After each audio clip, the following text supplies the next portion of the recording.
أعوذ بالله من الشيطان الرجيم بسم الله الرحمن الرحيم قل كفى بالله بيني وبينكم شهيدا يعلم ما في السماوات والأرض والذين آمنوا بالباطل وكفروا بالله أولئك هم الخاسرون ويستعجلونك بالعذاب ولولا أجل مسمى لجاءهم العذاب وليأتينهم بغتة وهم لا يشعرون يستعجلونك بالعذاب وإن جهنم لمحيطة بالكافرين يوم يغشاهم العذاب من فوقهم ومن تحت أرجلهم ويقول ذوقوا ما كنتم تعملون يا عبادي الذين آمنوا إن أرضي واسعة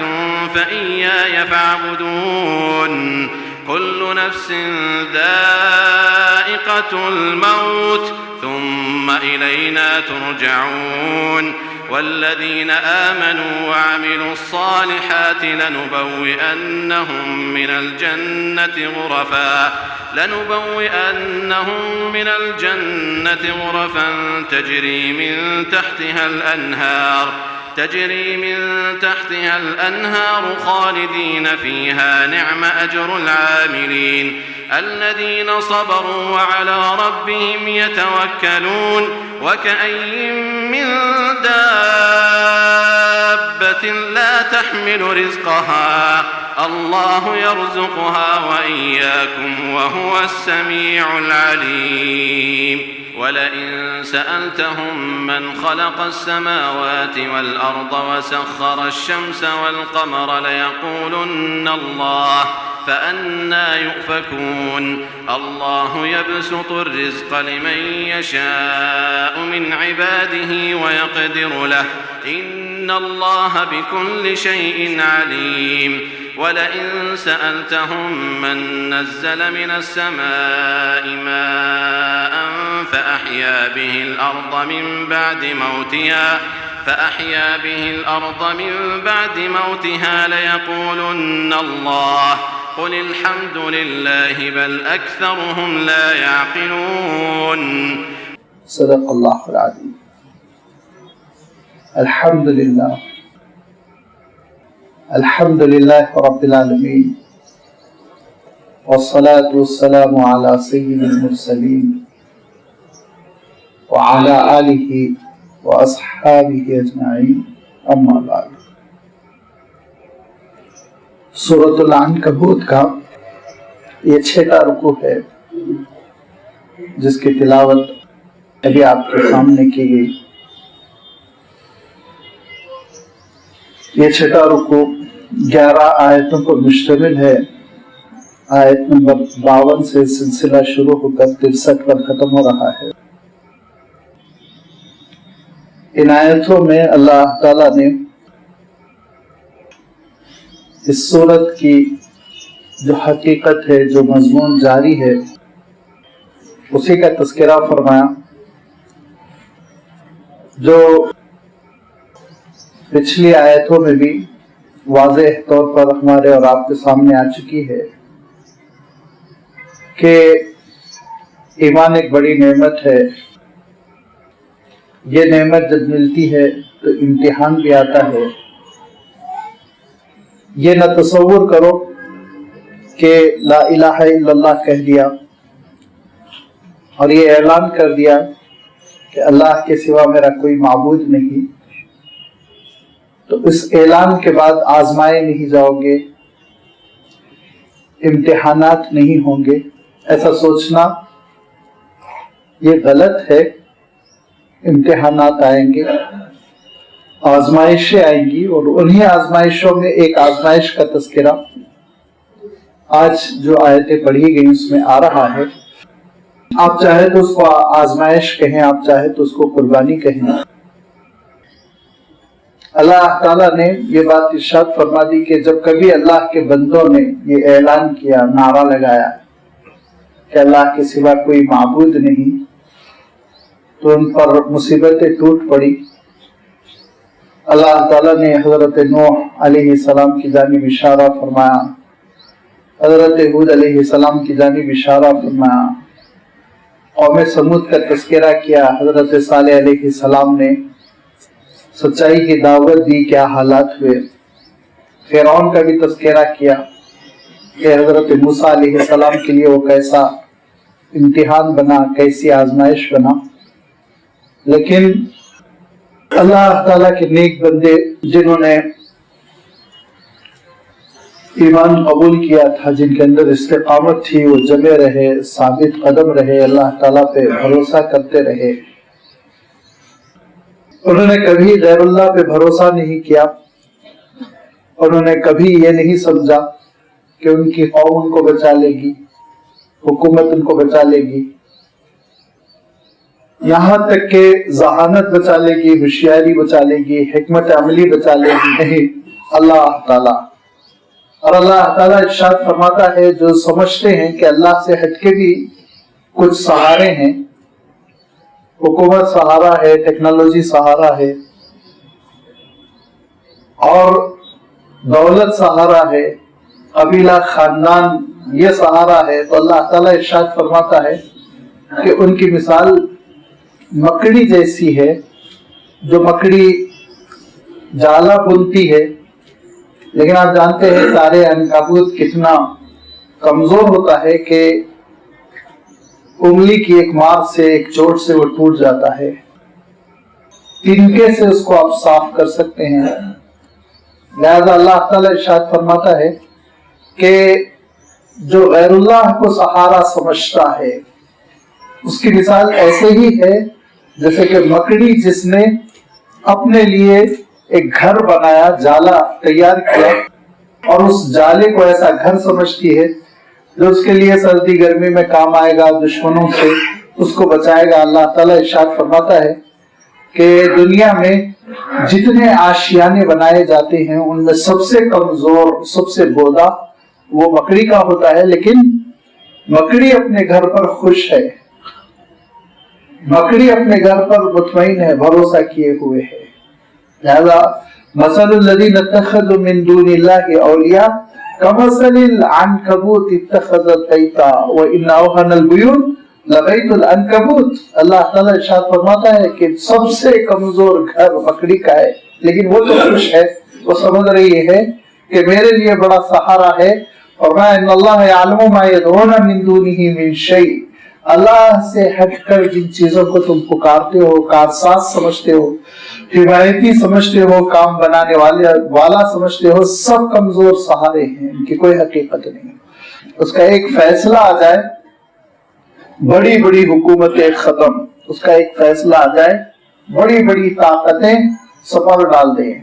لہذا اللہ تعالیٰ کو سہارا بناؤ، اور اللہ تعالیٰ کو سہارا بنانے کے لیے، اس حقیقت کو سمجھنے کے لیے دونوں چیزوں سے تعلق جوڑو، جس کے بارے میں نے عرض کیا تھا کہ آیات کائنات پر بھی غور کرو اور آیات کتاب پر بھی غور کرو۔ ان دونوں کا تذکرہ کرتے ہوئے اللہ تعالیٰ نے وحی الہی کا تفصیل کے ساتھ تذکرہ کیا کہ یہ ایک معجزہ ہے، ان کا خود مطالبہ تھا، معجزہ معجزہ۔ اللہ تعالیٰ ارشاد فرماتا ہے دیکھو قرآن حکیم کیسا معجزہ ہے، اور اس کے معجزہ ہونے کی ایک دلیل اللہ تعالیٰ نے سینکڑوں دلیلوں میں، یہاں اس مقام پر صرف ایک ہی دلیل اللہ تعالیٰ نے ارشاد فرمائی، وَمَا كُنْتَ تَتْلُو مِن قَبْلِهِ مِن كِتَابٍ وَلَا تَخُطُّهُ بِيَمِينِكَ إِذًا لَّارْتَابَ الْمُبْطِلُونَ، کہ اے نبی آپ 40 سال کی عمر ہونے تک نہ لکھتے تھے، نہ پڑھتے تھے، اور نہ ہی کسی مدرسے کو جاتے تھے، اور نہ کسی استاد کے پاس بیٹھتے تھے، زانوے تلمس طے کرتے تھے، یہ ساری سرگرمیاں آپ بالکل نہیں کرتے تھے۔ لیکن اچانک آپ کی عمر مبارک 40 سال کی کیا ہوئی کہ فوراً آپ نے وحی الہی سنانی شروع کر دی، وہ وحی الہی جو فصاحت و بلاغت میں اپنا کوئی مثال نہیں رکھتی، اپنی کوئی نظیر نہیں رکھتی، بے مثال، اور اس نے تہلکہ مچا دیا، شعر و شاعری اس کے سامنے کمزور پڑ گئی، اور مقررین کے، خطیبوں کے خطبے اس کے سامنے کمزور پڑ گئے، کہ ایسا کلام، کہ اس وقت کا جو سب سے قداور بڑا شاعر تھا اس نے شاعری چھوڑ دی. لوگوں نے کہا کہ آپ تو بہت اچھے اشعار بولا کرتے تھے, بہت اچھے شاعر تھے. تو اس نے جواب دیا ابادا کلام اللہ, کلام اللہ کے کلام کے بعد بھی کوئی کلام باقی رہ گیا کیا؟ کمزور پڑ گئی شاعروں کی صلاحیتیں. اور پھر بعد میں دھیرے دھیرے جب نئی نسل آئی تو وہ نئی نسل اسلام میں رنگی ہوئی تھی, پرانی اصطلاحات میں رنگی ہوئی تھی. وہ جو کفر و شرک پر اپنے اشعار بنایا کرتے تھے اور قبیلوں کی جھوٹی شان بیان کرتے تھے, اب ان کے اندر نیکی, بر, تقوی یہ ساری چیزیں پیدا ہو گئی. انداز بدل گیا. دنیا جانتی ہے عربی لٹریچر کا رنگ ڈھنگ بدل گیا. یہ ایسی کتاب آپ نے پیش کی. اگر ایک رائٹر ہوتا ہے اور وہ چھوٹی موٹی چیزیں لکھتا ہے, اس کے کچھ آرٹیکلز چھپتے رہتے ہیں, لوگ تھوڑا بہت اس کے آرٹیکلز پڑھتے رہتے ہیں, تعارف ہوتا رہتا ہے, پھر دھیرے دھیرے دھیرے دھیرے وہ اچانک کوئی اچھی بڑی کتاب لکھ دیتا ہے. یہ تو ہوتا ہی رہتا ہے, روٹین میں ہے. لیکن جس کا عالم یہ کہ لکھنے کے لیے کبھی قلم ہاتھ میں نہ لیا ہو, جس کا عالم یہ کہ مطالعے کے لیے کتاب کبھی نہ پڑھا ہو, اور جس کا عالم یہ کہ صلح حدیبیہ کے موقع پر جب املا کروایا اللہ کے رسول صلی اللہ علیہ وسلم نے, ھذا ما قاض علیہ محمد رسول اللہ و قریش, یہ وہ چیز ہے کہ ایگریمنٹ جس پہ فیصلہ کر دیا محمد اللہ کے رسول نے اور قریش نے. تو پھر سہل ابن عمرو نے اعتراض کیا اور کہا کہ میں آپ کو رسول اللہ مانتا ہی نہیں ہوں, اگر میں مانتا تو جھگڑا کرنے کیوں آتا میں؟ تو حضور اکرم صلی اللہ علیہ وسلم نے پوچھا میں تو اللہ کا رسول ہوں, طے ہے, لیکن تم کیا چاہتے ہو, کیا لکھا جائے؟ تو اس نے کہا آپ لکھیے ھذا ما قضا علیہ محمد ابن عبداللہ, عبداللہ کے بیٹے محمد اور قریش نے فیصلہ کیا. تو حضور اکرم صلی اللہ علیہ وسلم نے حضرت علی سے کہا کہ لفظ رسول اللہ مٹا دو اور ابن عبداللہ لکھ دو. تو حضرت علی رضی اللہ تعالیٰ عنہ نے کہا میں کیسے مٹا سکتا ہوں لفظ رسول اللہ, میں نہیں مٹا سکتا. تو حضور اکرم صلی اللہ علیہ وسلم نے کہا میری انگلی رکھ دو اس لفظ پر. حضور اکرم صلی اللہ علیہ وسلم کی انگلی رکھی تو آپ نے اپنے دست مبارک سے وہ سطر میٹ دی تاکہ جھگڑا ختم ہو جائے. تو آپ سوچئے کہ اللہ کے رسول صلی اللہ علیہ وسلم کو اللہ تعالیٰ نے اس ظاہری تعلیمی سرگرمیوں سے, لکھنے پڑھنے کی ساری سرگرمیوں سے ایسا بچا کے رکھا کہ کوئی بھی چیز حضور اکرم صلی اللہ علیہ وسلم اس میدان کی انجام نہیں دیا کرتے تھے. نہ وہ کسی مدرسے کے مدرس, نہ وہ کاتب, نہ محرر, نہ قلم رکھنے والے, نہ دوات رکھنے والے. لیکن کلام جب آ رہا ہے تو ایسا آ رہا ہے کہ اس وقت کے عربوں کی زبانیں تو گنگ ہوئی تھی, آج تک گنگ ہے, آج تک اس کا کوئی جواب نہیں. اور حیرت انگیز بات آپ سن کر سمجھ سکتے ہیں کہ قرآن مجید کا اسلوب کیسا پیارا ہے, کیسا یہ اللہ تعالیٰ کا کلام معجزانہ ہے. کہ ایک بڑی کانفرنس ہو رہی تھی, اور وہ کانفرنس کس کی تھی؟ وہ کانفرنس ہو رہی تھی ان عربی ادیبوں کی جو مسلمان نہیں ہیں. ہم سمجھتے ہیں عربی صرف مسلمان جانتے نہیں, کیونکہ یہ 22 ملکوں کی سرکاری زبان ہے. بہت سے غیر مسلم بہت اچھی عربی لکھتے ہیں, بہت اچھے عربی کے رائٹر ہیں, اور بہت بڑے بڑے وہ اسکالرز ہیں, اور ان کی کتابیں چھپتی رہتی ہیں, رائٹرز ہیں.